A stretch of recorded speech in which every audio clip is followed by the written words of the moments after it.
Hallelujah. യേശുവേ സ്തോത്രം, യേശുവേ നന്ദി. മാറാനാത്ത ദൈവവചന ശുശ്രൂഷയിലേക്ക് രക്ഷിതാവും കർത്താവുമായ യേശു ക്രിസ്തുവിന്റെ നാമത്തിൽ നിങ്ങൾക്ക് ഏവർക്കും സ്വാഗതം.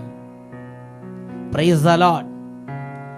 ഇന്ന് നാം ചിന്തിക്കുന്നത് ദൈവത്തിൻ്റെ കോട്ട എന്നതിനെ കുറിച്ചാണ്. രാജാക്കന്മാരുടെ 2-ാം പുസ്തകം 6-ാം അധ്യായത്തിലെ 15-ാം തിരുലിഖിതം. അയ്യോ യജമാനനെ, നാം ഇനി എന്താണ് ചെയ്യുക? ദൈവപുരുഷനായ ഏലീഷായുടെ ദാസൻ ഒരു പ്രതികൂലത്തെ കണ്ട് ഭയചകിതനായി നിലവിളിക്കുന്ന രംഗമാണ് ഈ വചനത്തിന്റെ പശ്ചാത്തലം. ഹല്ലേലൂയ. പ്രിയപ്പെട്ട ദൈവമക്കളെ, ദൈവം തൻ്റെ ആത്മാവിനെ അയച്ച് വചനത്തിന് വേണ്ടി ഇന്ന് നമ്മെ ഒരുമിച്ച് കൂട്ടിയിരിക്കുകയാണ്.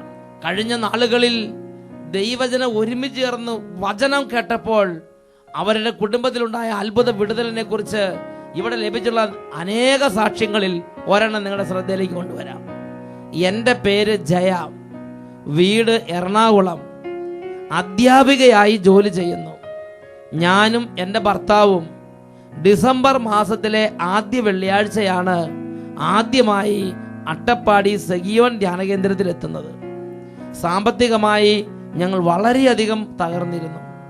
ഞങ്ങളുടെ ഒരു ഫ്ലാറ്റ്, 2 വില്ലകൾ ഇവ വിൽക്കാൻ ആഗ്രഹിച്ചിട്ട് ഒരുപാട് കാലങ്ങൾ കഴിഞ്ഞിട്ടും വിൽപ്പന നടന്നിരുന്നില്ല. അങ്ങനെ ഇരിക്കുമ്പോഴാണ് ഞങ്ങൾ അട്ടപ്പാടി സഗിയോൻ ധ്യാനകേന്ദ്രത്തിൽ വന്ന് യേശുവേ എന്ന് പറഞ്ഞ് വചനം കേട്ടുകൊണ്ടിരുന്നപ്പോൾ കരഞ്ഞ് മുട്ടിപ്പായി അപേക്ഷിച്ചത്, ഈശോയെ, ഈ ഒരു കാര്യത്തിൽ അവിടെ ഇടപെട്ടാൽ അടുത്ത മാസം ആദ്യ വെള്ളിയാഴ്ച വന്ന് സാക്ഷ്യപ്പെടുത്താം എന്ന് നേർച്ച നേർന്നു. അത്ഭുതമെന്ന് പറയട്ടെ, 1 മാസത്തിനുള്ളിൽ കർത്താവ് ഞങ്ങളുടെ ഈ ദുഃഖത്തിലേക്ക് ഇടപെട്ടു. ജനുവരി മാസത്തിലെ ആദ്യ വെള്ളിയാഴ്ച ദൈവത്തിന്റെ അത്ഭുതത്തിന്റെ സാക്ഷികളായി ഞങ്ങൾ മാറി. Price the Lord. ഹല്ലേലൂയ. പ്രിയപ്പെട്ട സഹോദരങ്ങളെ, എറണാകുളത്തുള്ള ജയ എന്നൊരു സഹോദരി അവരുടെ കുടുംബത്തിലെ ദൈവിക ഇടപെടലിനെ കുറിച്ച് നമ്മളോട് സാക്ഷ്യപ്പെടുത്തിയിരിക്കുകയാണ്. Price the Lord. പ്രിയപ്പെട്ട സഹോദരങ്ങളെ, ഈ നിമിഷങ്ങളിൽ ദൈവത്തിന്റെ ശക്തി വ്യാപരിക്കുന്ന സമയമാണ്. കണ്ണുകൾ അടച്ച് ജീവിതത്തിന്റെ എല്ലാ സാഹചര്യങ്ങളെയും ദൈവത്തിന് മുമ്പിലേക്ക് കൊണ്ടുവരാം. മർക്കോസിന്റെ സുവിശേഷം 11-ാം അധ്യായം 24-ാം വാക്യം. അതിനാൽ ഞാൻ നിങ്ങളോട് പറയുന്നു, പ്രാർത്ഥിക്കുകയും യാചിക്കുകയും ചെയ്യുന്ന എന്തും ലഭിക്കുമെന്ന് വിശ്വസിക്കുവിൻ, ലഭിക്കുക തന്നെ ചെയ്യും. യോഹന്നാൻ 11-ാം അധ്യായം 24-ാം വാക്യം. വിശ്വസിച്ചാൽ നീ ദൈവമഹത്വം ദർശിക്കുമെന്ന് ഞാൻ നിന്നോട് പറഞ്ഞിട്ടില്ലേ? മത്തായി 18:19. ഭൂമിയിൽ 2 പേർ യോജിച്ച് ചോദിക്കുന്ന ഏതൊരു കാര്യവും എൻ്റെ സ്വർഗസ്ഥനായ പിതാവ് നിറവേറ്റി തരും. യോഹന്നാൻ 14:14. നിങ്ങൾ എൻ്റെ നാമത്തിൽ എന്നോട് എന്തെങ്കിലും ചോദിച്ചാൽ ഞാനത് ചെയ്തു തരും. കരങ്ങൾ ഉയർത്തി സ്തുതിക്കട്ടെ. Hallelujah, hallelujah, hallelujah. ഓ ദൈവമേ, ഉന്നതമായ ശക്തി കുടുംബങ്ങളിലേക്ക് ഇപ്പോൾ വ്യാപരിക്കട്ടെ. രോഗികളുണ്ട് കർത്താവേ, ബാലികാബാലന്മാരുണ്ട്, യുവതീവാക്കന്മാരുണ്ട്, വാർദ്ധക്യ സഹജമായ പീഡകൾ സഹിക്കുന്നവരുണ്ട്, സാമ്പത്തിക ഞെരുക്കത്തിൽപ്പെട്ട് തകരുന്നവരുണ്ട്. ഓ ദൈവമേ, ഈ ഒരു വചനം കേട്ടതിന് ശേഷം ഓപ്പറേഷന് വേണ്ടി വിധേയമാകുമെന്ന് ചിന്തിച്ച് വചനം കേട്ട് പ്രാർത്ഥിച്ചു കൊണ്ടിരിക്കുന്നവരുണ്ട്. ഓ ദൈവമേ, ജോലി പ്രമോഷൻ തടയപ്പെട്ടതിന് മനോവേദനയോടെ ഇരിക്കുന്നവരുണ്ട്, വിദേശ യാത്ര തടസ്സപ്പെട്ട് കിടക്കുന്നവരുണ്ട്, വിസ സംബന്ധമായ പ്രശ്നത്തിൽ കടന്ന് വേദനിക്കുന്നവരുണ്ട്, PR ശരിയാകാത്തവരുണ്ട്. ഓ കർത്താവെ, ഓരോരുത്തരുടെ വേദനകളിലേക്ക് ഇടപെടണമെന്ന് പ്രാർത്ഥിക്കുന്നു.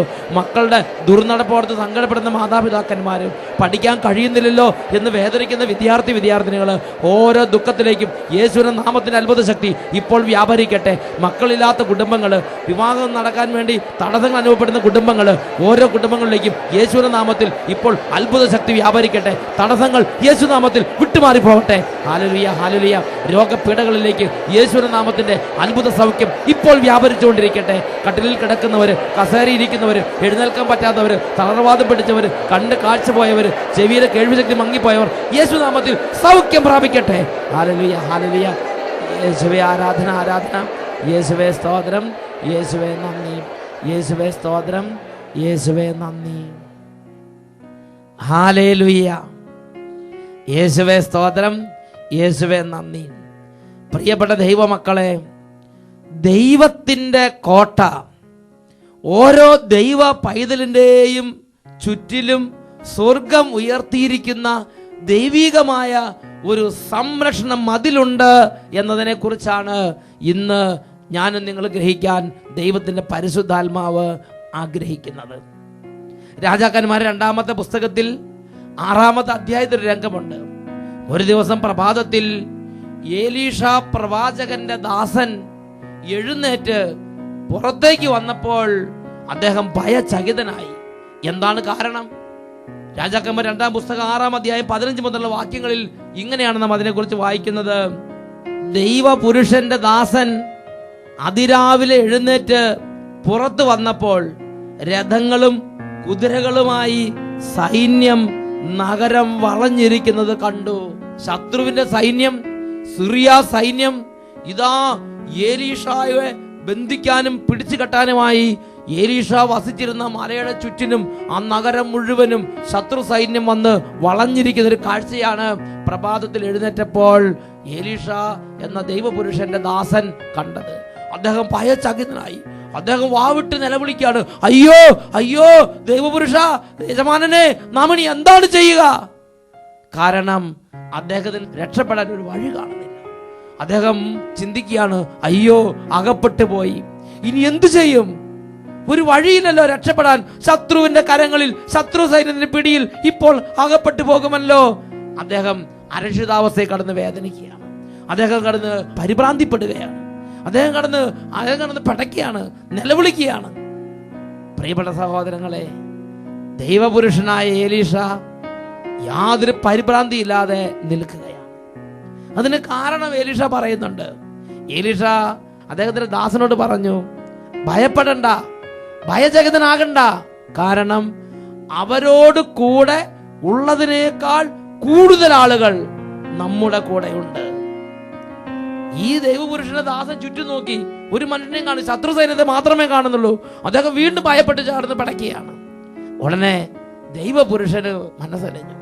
ദൈവപുരുഷൻ ദൈവത്തോട് പറഞ്ഞു, ദൈവമേ, ഇവന്റെ കണ്ണൊന്ന് തുറന്നു കൊടുക്കണമേ, പ്രാർത്ഥിച്ചു. അതാണ് രാജാക്കന്മാർ 2-ാം പുസ്തകം 6-ാം അധ്യായം അതിൽ 16-ാമത്തെ വാക്യം. അവൻ പറഞ്ഞു, ഭയപ്പെടണ്ട, അവരെക്കാൾ കൂടുതൽ ആളുകൾ നമ്മോട് കൂടെയുണ്ട്.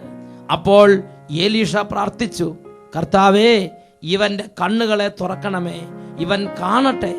കർത്താവ് അവന്റെ കണ്ണുകൾ തുറന്നു.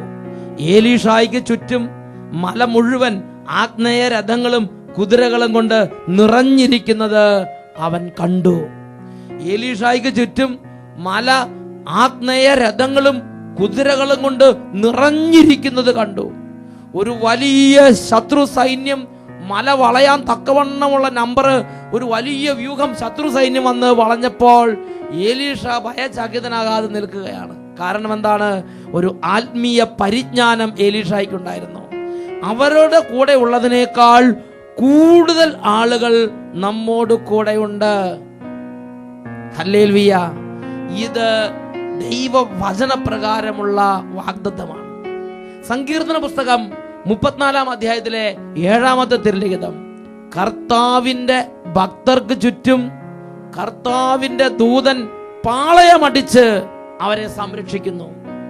ദൈവഭക്തർക്ക് ചുറ്റും കർത്താവിന്റെ ദൂതൻ പാളയമടിച്ച് അവരെ സംരക്ഷിക്കുന്നു. പ്രിയ ദൈവ പൈതലേ, നീ ഒരു ദൈവഭക്തനാണോ?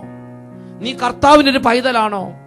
നീ നിന്റെ പാപം ഹൃദയത്തിൽ നിന്ന് കഴുകിക്കളഞ്ഞ് നിന്റെ തെറ്റ്, നിന്റെ വെറിക്കുത്തുകൾ, നിന്റെ അക്രമങ്ങൾ, നിന്റെ ദുഷ്ടത, നിന്റെ അന്ധകാരങ്ങൾ, പൈശാചിക സ്വഭാവങ്ങൾ, ജഡപ്രകാരമുള്ള സ്വഭാവങ്ങൾ, ഇതിനെക്കുറിച്ച് അനുതപിച്ച് യേശുവേ തെറ്റിപ്പോയി എന്ന് പറഞ്ഞ് പശ്ചാത്തപിച്ച് യേശുവിന്റെ നാമത്തിൽ പാപങ്ങൾ ഏറ്റുപറഞ്ഞ് പാപക്ഷമ സ്വീകരിച്ച് യേശു ക്രിസ്തുവിനെ ഹൃദയത്തിൽ കർത്താവും രക്ഷിതാവുമായി ആരാധിക്കുന്ന ഒരു ദൈവ പൈതലാണോ? ദൈവത്തിന്റെ വചനം പഠിപ്പിക്കുകയാണ്, നീ ഒറ്റയ്ക്കല്ല യാത്ര ചെയ്യുന്നത്, നീ ഒറ്റയ്ക്കല്ല താമസിക്കുന്നത്. നിനക്ക് ചുറ്റും സ്വർഗത്തിന്റെ ഒരു എസ്കോർട്ട് ഉണ്ട്. നിനക്ക് ചുറ്റും സ്വർഗത്തിന്റെ വലിയൊരു സൈന്യ നിര തന്നെ നിയോഗിക്കപ്പെട്ടിട്ടുണ്ട്. സൈന്യ വ്യൂഹങ്ങളാൽ വലയം ചെയ്യപ്പെട്ട ഒരു ജീവിതമാണ് ഒരു ദൈവ പൈതലിന്റെ ജീവിതം. ലോകത്തിന്റെ സൈന്യനിരകളെക്കാൾ ഉന്നതമായ സൈന്യനിര ഒരു ദൈവ പൈതലിന്റെ ചുറ്റിലുമുണ്ട് എന്ന് തിരുലിഖിതം പഠിപ്പിക്കുകയാണ്. സക്കറിയ പ്രവാചകന്റെ പുസ്തകത്തിലേക്ക് വരുമ്പോൾ ഇതിനെക്കുറിച്ചുള്ള കൂടുതൽ വെളിപ്പെടുത്തലുകൾ നമുക്ക് കാണുവാൻ സാധിക്കും. സക്കറിയ പ്രവാചകന്റെ പുസ്തകത്തിൽ 9-ാമത്തെ അധ്യായത്തിൽ 8-ാമത്തെ തിരുലിഖിതം, സക്കറിയ 9:8, ആരും കയറി ഇറങ്ങി നടക്കാതിരിക്കാൻ ഞാൻ എൻ്റെ ഭവനത്തിന് ചുറ്റും പാളയമടിച്ച് കാവൽ നിൽക്കും. ഒരു മർദ്ദകനും ഇനി അവരെ കീഴടക്കുകയില്ല. എൻ്റെ കണ്ണ് അവരുടെ മേൽ ഉണ്ട്. ആരും കയറി ഇറങ്ങി നടക്കാതിരിക്കാൻ തക്കവണ്ണം ഞാൻ എൻ്റെ ഭവനത്തിന് ചുറ്റും പാളയമടിച്ച് കാവൽ നിൽക്കുമെന്ന് ദൈവം വെളിപ്പെടുത്തിയിരിക്കുകയാണ്. ഒരു മർദ്ദകനും ഇനി അവരെ ഉപദ്രവിക്കില്ല, കാരണം എൻ്റെ കണ്ണ് അവരുടെ മേൽ ഉണ്ട്. ദൈവം പഠിപ്പിക്കുകയാണ്. പ്രിയപ്പെട്ട ദൈവമക്കളെ, ജീവിതത്തിൽ ഓരോ പ്രതികൂലം വരുമ്പോൾ തകരരുത്. നിസ്സഹായനായിട്ട് അയ്യോ തകർന്നേ, രക്ഷയില്ലേ, നശിച്ചേ, ഇങ്ങനെ പറയരുത്. പിന്നെയോ, ഞാനും നിങ്ങളും ബോധ്യപ്പെടേണ്ട ഒരു ആത്മീയ യാഥാർത്ഥ്യമുണ്ട്.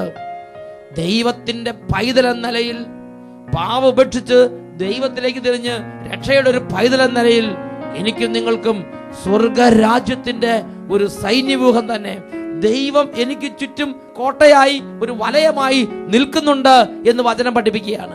സക്കറിയ പ്രവാചന പുസ്തകം 2-ാം അധ്യായം അതിൽ 5-ാം തിരുലിഖിതം, സക്കറിയ 2:5, ഞാൻ ജെറുസലേമിന് ചുറ്റും അഗ്നി കൊണ്ടുള്ള ഒരു കോട്ടയായിരിക്കും. ഞാൻ ജെറുസലേമിന് ചുറ്റും അഗ്നി കൊണ്ടുള്ള ഒരു കോട്ടയായിരിക്കും. ഇതല്ലേ രാജാക്കന്മാർ 2-ാം പുസ്തകം 6-ാം അധ്യായത്തിൽ 15 മുതലുള്ള വാക്യങ്ങളിൽ എലീഷായുടെ ദാസന് കാണിച്ചു കൊടുത്തത്? ആഗ്നേയ രഥങ്ങളും അഗ്നി കൊണ്ടുള്ള രഥങ്ങളും അഗ്നി കൊണ്ടുള്ള കുതിരകളും കൊണ്ട് മല മുഴുവൻ വളഞ്ഞിരിക്കുകയാണ്. ഒരു ദൈവ പൈതലിന് ചുറ്റും അഗ്നിക്കോട്ടയുണ്ട്. ഒരു ദൈവ പൈതലിന് ചുറ്റിലും അഗ്നിക്കോട്ടയുണ്ട്. സക്കറിയ 2:5, ഞാൻ ജെറുസലേമിന് ചുറ്റും അഗ്നി കൊണ്ടുള്ള ഒരു കോട്ടയായിരിക്കും. ഹല്ലേലൂയ. പ്രിയപ്പെട്ട സഹോദരങ്ങളെ, ഈ ലോകത്തിന്റെ ഏത് സുരക്ഷിതത്വത്തെക്കാളും ഉന്നതമാണ് സ്വർഗരാജ്യം നമുക്ക് വേണ്ടി ഈ ഭൂമിയിൽ നമ്മൾ വ്യാപരിക്കുന്ന ഓരോ സ്ഥലങ്ങളിലും ഏർപ്പെടുത്തിയിരിക്കുന്ന ദൈവിക സംരക്ഷണ വലയം. ഹല്ലേലൂയ. യേശുവേ സ്തോത്രം, യേശുവേ നന്ദി. സങ്കീർത്തന പുസ്തകത്തിൽ ഇതിനെക്കുറിച്ച് നാം വായിക്കുന്ന പ്രകാരമാണ്. സങ്കീർത്തനം 125:2, ജെറുസലേമിന് ചുറ്റും പർവ്വതങ്ങൾ ചൂഴ്ന്നു നിൽക്കുന്നത് പോലെ കർത്താവ് ഇന്നും എന്നേക്കും തന്റെ ജനത്തെ വലയം ചെയ്യുന്നു. കർത്താവ് ഇന്നും എന്നേക്കും തന്റെ ജനത്തെ വലയം ചെയ്തു നിൽക്കുന്നു എന്നൊരു യാഥാർത്ഥ്യം ദൈവദാസനിലൂടെ ദൈവത്തിന്റെ ആത്മ വെളിപ്പെടുത്തുന്ന ഒരു ഉപമ. പർവ്വതങ്ങൾ ജെറുസലേമിനെ വലയം ചെയ്തു നിൽക്കുന്നത് പോലെ ചുറ്റി വളഞ്ഞ്, പർവ്വതങ്ങൾ ജെറുസലേമിന് ചുറ്റിനും ചുറ്റി വളഞ്ഞ് ഉയർന്നു നിൽക്കുന്നത് പോലെ ദൈവത്തിന്റെ ആത്മാവ് പഠിപ്പിക്കുകയാണ്.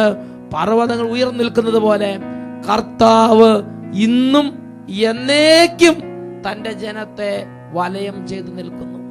കഴിഞ്ഞ കാലങ്ങളിൽ ഒരു യാഥാർത്ഥ്യം മാത്രമാണെന്ന് ചിന്തിക്കരുത്. പഴയ കാലങ്ങളിൽ ഒരു സംഭവം മാത്രമാണെന്ന് ചിന്തിക്കരുത്.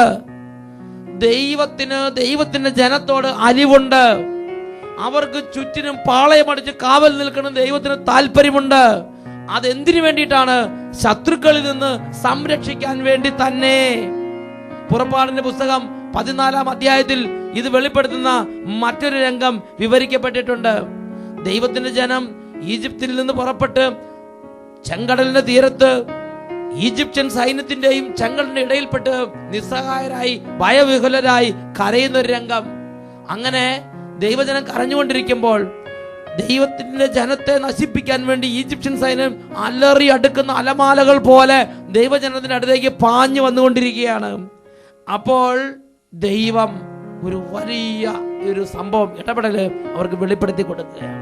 അതാണ് പുറപ്പാടിന്റെ പുസ്തകം 14-ാം അധ്യായം 19-20 വാക്യങ്ങൾ. ഇസ്രായേൽ ജനത്തിന് മുമ്പേ പോയിക്കൊണ്ടിരുന്ന ദൈവദൂതൻ അവിടെ നിന്ന് മാറി അവരുടെ പിമ്പേ പോകാൻ തുടങ്ങി. മേഘസ്തംഭവും മുമ്പിൽ നിന്ന് മാറി പിമ്പിൽ വന്നു നിന്നു. അത് ഈജിപ്തുകാരുടെയും ഇസ്രായേൽക്കാരുടെയും പാളയങ്ങൾക്കിടയിൽ വന്നു നിന്നു. മേഘം ഇരുട്ട് നിറഞ്ഞതായിരുന്നു. അതിനാൽ ഒരു കൂട്ടർക്ക് മറ്റവരെ സമീപിക്കാനാവാതെ രാത്രി കഴിഞ്ഞു. ഇതിനെക്കുറിച്ച് മറ്റൊരു ബൈബിൾ വെർഷനിൽ ഇങ്ങനെയാണ് നമ്മൾ വായിക്കുന്നത്: മേഘത്തിന്റെ ഒരു വശത്ത് ഇരുട്ടും മറുവശത്ത് പ്രകാശവും ഉണ്ടായിരുന്നുവെന്നും ഈജിപ്തുകാർക്ക് ഇരുട്ടും മേഘവും ഉണ്ടായി എന്നും എന്നാൽ ഇസ്രായേൽക്കാർക്ക് രാത്രി മുഴുവൻ പ്രകാശമാനമായിരുന്നുവെന്നും കാണുന്നുണ്ട്. ചിന്തിച്ചു നോക്കിയാൽ ഒരു ശത്രു സൈന്യം അടുത്തു വന്നുകൊണ്ടിരിക്കുകയാണ്. ദൈവത്തിന്റെ ജനം കടലിനും ശത്രു സൈന്യത്തിന് ഇടയിൽ അകപ്പെട്ടിരിക്കുകയാണ്. ദൈവം എന്ത് ചെയ്തു? അവർക്ക് മുമ്പേ പോയിക്കൊണ്ടിരുന്ന ദൈവത്തിന്റെ ദൂതൻ ഈ ശത്രു സൈന്യത്തിനും ജനത്തിനും ഇടയിൽ വന്നു നിന്നു. ഇതാ ഇപ്പോൾ കനത്ത ഒരു മേഘപ്പാളി പോലെ, കനത്ത ഒരു കോട്ട പോലെ ദൈവജനത്തിനും ശത്രു സൈന്യത്തിനും ഇടയിൽ ദൈവത്തിന്റെ സാന്നിധ്യം വന്ന് നിറഞ്ഞിരിക്കുകയാണ്. ഈ മേഘപ്പാളിയുടെ പ്രത്യേകത എന്താ? ശത്രു സൈന്യത്തിന്റെ ഭാഗത്ത്, ഈജിപ്ഷ്യൻ സൈന്യത്തിന്റെ ഭാഗത്ത് ഇത് കൂരാക്കൂരി ഇരുട്ട് നിറഞ്ഞു. അതുകൊണ്ട് അവർക്ക് രാത്രിക്ക് ഈ കൂരാക്കൂരി ഇരുട്ടത്ത് അവർക്കൊന്നും ചെയ്യാൻ പറ്റിയില്ല. ദൈവജനത്തിന്റെ ഭാഗത്ത് വരുമ്പോൾ അത് നല്ല പ്രകാശമാനമായിരിക്കുകയാണ്. ഇവർക്ക് മുഴുവൻ നല്ല വെളിച്ചം, ശത്രു സൈന്യത്തിന് ഇരുട്ടിലാഴ്ത്തി. അങ്ങനെ അവർക്ക് ശത്രു സൈന്യത്തിന് ദൈവജനത്തെ സമീപിക്കാനാവാതെ മണിക്കൂറുകൾ കഴിഞ്ഞു, ദിവസങ്ങൾ കഴിഞ്ഞു.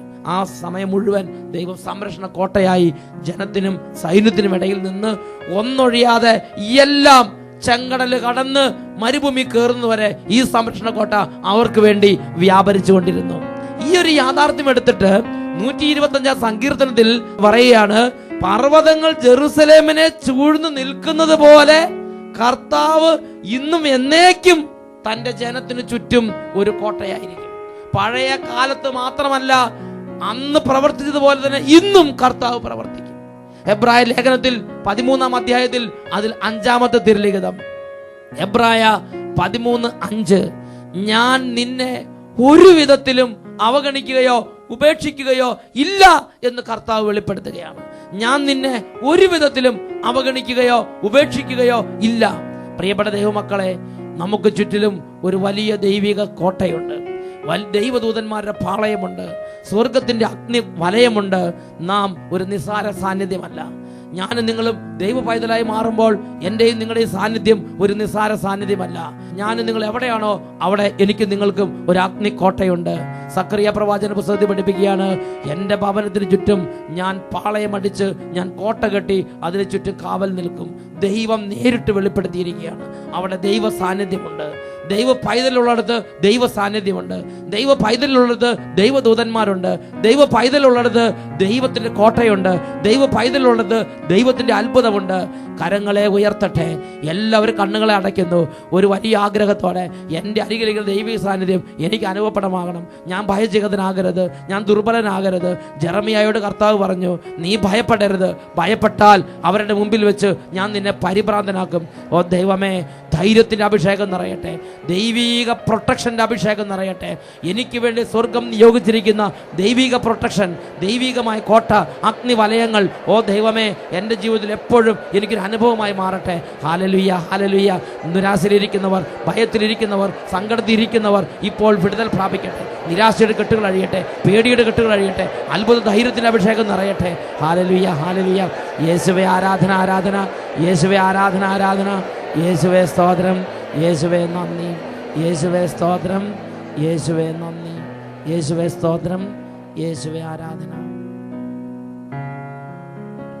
Price the Lord. Hallelujah, hallelujah. മാറാനാഥാ.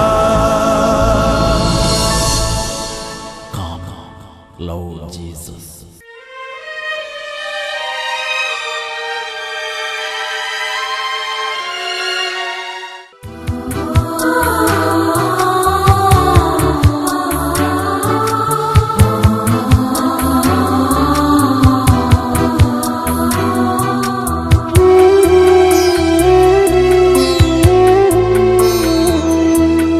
തിരുമുമ്പിൽ ബലിയായി തീരാൻ, തിരുമാംസരക്തമാകാൻ. തിരുമുമ്പിൽ ബലിയായി തീരാൻ, തിരുമാംസരക്തമാകാൻ. ഉരുകുന്ന ഹൃദയങ്ങളോടെ അൾത്താര മുന്നിൽ ഉരുകുന്ന ഹൃദയങ്ങളോടെ അണയുന്നു അൾത്താര മുന്നിൽ. ചെറുതെങ്കിലും ജീവകാണിക്കയിൽ കൃപമാരി തൂകേണമേ. കുറവെങ്കിലും ദിവ്യ കൂദാശയിൽ ഒരു പങ്കു നൽകേണമേ. ജെറമിയ 20-ാം തിരുലിഖിതം. വീരയോദ്ധാവിനെ പോലെ കർത്താവ് എൻ്റെ പക്ഷത്തുണ്ട്. എൻ്റെ പീഡകർക്ക് കാലിടറും. അവർ വിജയിക്കാതെ വരുമ്പോൾ വല്ലാതെ ലജ്ജിക്കും. പ്രിയപ്പെട്ട ദൈവമക്കളെ, ദൈവത്തിൻ്റെ സാന്നിധ്യം, ദൈവവചനം നമുക്ക് ഉറപ്പ് തരുന്നൊരു യാഥാർത്ഥ്യമാണ്. ദൈവത്തിൻ്റെ സാന്നിധ്യം എനിക്ക് വേണ്ടി സംരക്ഷണം നൽകുന്നൊരു സാന്നിധ്യമാണെന്നും ദൈവവചനം ഉറപ്പ് തരുന്നുണ്ട്. രണ്ട് കരങ്ങളും ഈശോയുടെ അരികിലേക്ക് നമുക്ക് ഉയർത്തിപ്പിടിക്കാം.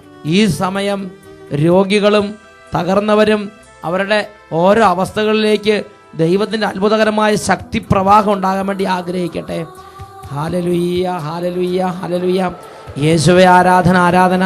ഓ ദൈവമേ, ഇപ്പോൾ ഈ സമൂഹത്തിൽ പ്രാർത്ഥിച്ചു കൊണ്ടിരിക്കുന്ന ഓരോ കുടുംബങ്ങളുടെ മേലും സമൂഹങ്ങളുടെ മേലും സ്ഥാപനങ്ങളുടെ മേലും ഉന്നതമായ അഗ്നി പ്രവാഹം ഉണ്ടാകട്ടെ കർത്താവേ. യേശു ക്രിസ്തുവിന്റെ നാമത്തിൻ്റെ അഗ്നി അഭിഷേകത്താൽ എല്ലാ തിന്മകളും കോട്ടകളും ദഹിച്ച് ചാമ്പലാകട്ടെ. ഓ ദൈവം, മദ്യപാന പീഡ വിട്ടുപോട്ടെ കർത്താവേ. ചീട്ടുകളി സ്വഭാവം വിട്ടുപോട്ടെ കർത്താവേ. കലക സ്വഭാവം വിട്ടുപോട്ടെ കർത്താവേ. അനുസരണക്കേട് വിട്ടുപോട്ടെ കർത്താവേ.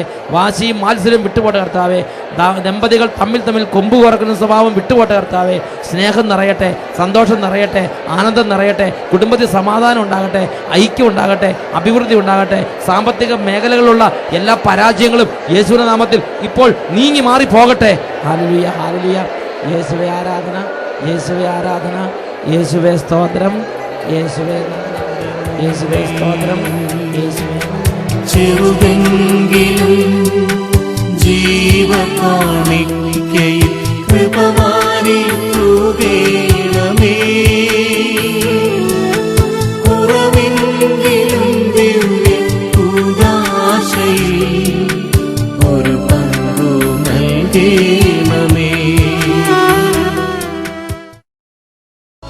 ഹല്ലേലൂയ, മറനാഥ. Come, Lord Jesus.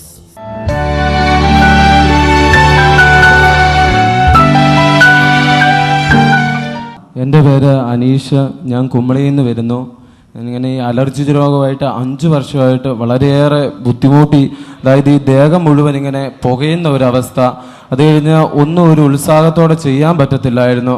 അതിൻ്റെ ഇങ്ങനെ പെട്ടെന്ന് ഈ അലർജി രോഗം വന്നു കഴിയുമ്പോഴത്തേന് ഈ കഫമൊക്കെ പഴുതിട്ട് അടുത്ത് നിൽക്കാൻ തന്നെ ഭയങ്കര നാറ്റമായിരുന്നു.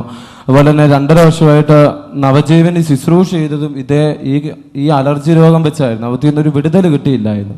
പിന്നെ ഇവിടെ വന്നിരുന്ന് പ്രാർത്ഥിച്ചപ്പോഴൊക്കെ വളരെയേറെ വേദനിച്ചെന്ന് പറഞ്ഞാൽ ഒത്തിരി പറ്റുന്നതിൽ ഉപരിയായിട്ട് ദൈവത്തോട് നിലവിളിച്ച് പ്രാർത്ഥിച്ചതിൻ്റെ ഇതായിട്ട് അലർജി രോഗത്തിൽ നിന്ന് പൂർണ്ണമായിട്ട് വിടുതൽ കിട്ടി. പിന്നെ ശാരീരികമായിട്ട് ഒത്തിരി ബുദ്ധിമുട്ടുകൾ ഉണ്ടായിരുന്നു. അതിൽ നിന്നെല്ലാം കർത്താവ് അത്ഭുതകരമായിട്ട് വിടുതൽ തന്ന അനേക നല്ല അലർജി രോഗം കർത്താവ് മാറ്റി. ശരീരത്തിന് മുഴുവൻ സമയം പുകച്ചില് ഒരു പ്രത്യേക അവസ്ഥയായിരുന്നു. ഇതിന്റെ കഫം ഇങ്ങോട്ട് ഒരു പ്രത്യേക സ്മെല്ലായിരുന്നു. അടുത്ത ആൾക്കാർ നിൽക്കാൻ പറ്റാത്ത രീതിയിൽ ദൈവം അത്ഭുതകരമായി നവജീവൻ ശുശ്രൂഷ ചെയ്യുന്ന സഹോദരനെ സുഖപ്പെടുത്തി അനുഗ്രഹിച്ചു. ഹല്ലേലൂയ. ഇരുവശങ്ങളെയും കാര്യങ്ങളടിച്ച് സന്തോഷത്തോടെ ദൈവത്തെ ആരാധിക്കുന്നു.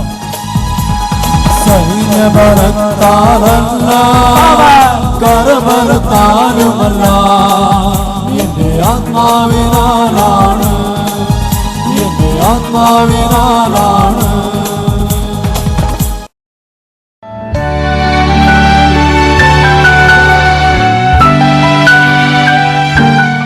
എൻ്റെ പേര് പോളിൻ ജോണി. പൂളിൽ വീട് കൊല്ലത്തുനിന്ന് വരുന്നു. ഞാൻ 3-4 വർഷമായി എൻ്റെ ശരീരത്തിൻ്റെ ഒരു ഭാഗങ്ങളിലും ആർക്കും സ്പർശിക്കാനോ എനിക്കൊന്ന് കിടക്കാനോ നിവർന്ന് കിടക്കാനോ ചരിഞ്ഞ് കിടക്കാനോ ഒന്നും പറ്റത്തില്ലായിരുന്നു. ഇപ്പൊ ഈ രണ്ട് എന്തായിരുന്നു ശരിക്കും ബുദ്ധിമുട്ട്? എന്തായിരുന്നു 4 വർഷമായിട്ട് എന്തായിരുന്നു ബുദ്ധിമുട്ട്? മൊത്തം വേദനയായിരുന്നു, ശരീരം മൊത്തം ഇടത് വേദനയായിരുന്നു, ഭാഗത്ത് വലത് ഭാഗമായിട്ടോ ഫുള്ളുണ്ടായിരുന്നു, എല്ലാ ഭാഗങ്ങളിലും വേദനയായിരുന്നു. ഇപ്പൊ പൂർണ്ണമായിട്ട് ഞാൻ 2-3 ദിവസം കൊണ്ട് ഇപ്പം നന്നായിട്ട് ചരിഞ്ഞു കിടന്ന് ഉറങ്ങുകയും ഒരു വേദന അനുഭവപ്പെടുന്നില്ല. നട്ടലിന്റെ വേദനയും എല്ലാം പൂർണ്ണമായിട്ട് വിഷു എടുത്ത് മാറ്റിയിരിക്കും. Price the Lord. ഈ സഹോദരി ആദ്യം സാക്ഷ്യം പറഞ്ഞ സഹോദരിയാണല്ലേ? ആദ്യ ദിവസം സാക്ഷ്യം പറഞ്ഞല്ലേ? കുഞ്ഞിനെ പോലെ എടുക്കാം അല്ലെ? തിരിച്ച് അങ്ങനെയല്ലേ പറഞ്ഞിരുന്നത് അല്ലേ? എനിക്ക് കുഞ്ഞിനെ പോലും 5 മിനിറ്റ് കൂടുതൽ എടുക്കാനൊക്കത്തില്ലായിരുന്നു. അതുപോലെ എന്തെങ്കിലും ജോലി ചെയ്യുമ്പോഴോ കുഞ്ഞിനെ എടുക്കുമ്പോഴോ മറ്റെന്തെങ്കിലും ഒരു ചെറിയ വെയിറ്റ് പോലും എടുക്കുമ്പോൾ ഈ ഭാഗങ്ങളെല്ലാം അങ്ങ് ജോയിൻസിനൊക്കെ ഭയങ്കര വേദനയായിരുന്നു. കാലിൻ്റെയും മൊത്തം ശരീരഭാഗങ്ങളിലൊക്കെ വേദനയും നീര് കൊള്ളുന്ന ഒരു അനുഭവമൊക്കെ ഉണ്ടായിരുന്നു. അച്ഛൻ്റെ അടുത്ത് ഈ സഹോദരി വന്നപ്പോൾ പറഞ്ഞത് ശരിക്കും പറഞ്ഞാൽ രാത്രിയിലൊന്നും ഒരു സൈഡിലേക്ക് തന്നെ തിരിഞ്ഞ് മാത്രമേ കിടക്കാൻ പറ്റുള്ളൂ. അതുപോലെ തന്നെ ബുദ്ധിമുട്ടായിരുന്നു. ഭർത്താവ് ഇല്ലെങ്കിൽ രാത്രി കുഞ്ഞിന് കാര്യമൊക്കെ വലിയ കഷ്ടമായിരുന്നു. അതുപോലെ 4 വർഷമായിട്ട് വേദനിപ്പിച്ച സഹോദരിയാണ്. ദൈവം അത്ഭുതകരമായി ഈ ധ്യാനത്തെ വെച്ച് സുഖപ്പെടുത്തിയത്. കാര്യങ്ങൾ ഉയർത്തിയടിച്ച് ദൈവത്തെ ആരാധിക്കുന്നു. കരബലത്താലുമല്ല എന്റെ ആത്മാവിനാലാണ്